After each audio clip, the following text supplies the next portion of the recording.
ചിലരൊക്കെ ജനിക്കുന്നത് തന്നെ ഒരു ലക്ഷ്യവുമായിട്ടാണ് എന്ന് നാം കേട്ടിട്ടില്ലേ? അങ്ങനെ തിരുവനന്തപുരം ജില്ലയിലെ പാൽക്കുളങ്ങരയിൽ ജനിച്ച് കേരള യൂണിവേഴ്സിറ്റിയിൽ നിന്നും ഇലക്ട്രോണിക്സ് ആൻഡ് കമ്പ്യൂട്ടർ എഞ്ചിനീയറിംഗിൽ ബിടെക് പൂർത്തിയാക്കിയ ശേഷം ഒരു സിവിൽ സർവൻ്റ് ആകാനുള്ള സ്വപ്നവുമായി UPSCയുടെ ഇൻ്റർവ്യൂ വരെ അവരെത്തി നിൽക്കുന്നു. എന്നാൽ ആ യാത്രക്കൊപ്പം തന്നെ കോളേജ് കാലം മുതൽ കമ്പൈൻ സ്റ്റഡീസിലൂടെ തുടങ്ങിവെച്ച് ടീച്ചിങ്ങിനോടുള്ള പാഷൻ ഒരിക്കലും അണഞ്ഞിരുന്നില്ല. മറിച്ച് അത് കൂടുതൽ ശക്തമായി ജ്വലിക്കുകയാണ് ചെയ്തത്.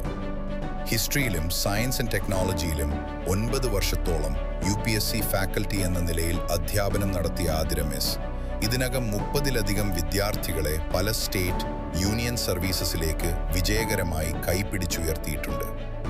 ആതിര മേമന്റെ ആ അനുഭവം, ആ ഊർജം, ആ ഡെഡിക്കേഷൻ ഇനി സൈലം IASലൂടെ നിങ്ങളിലേക്കും.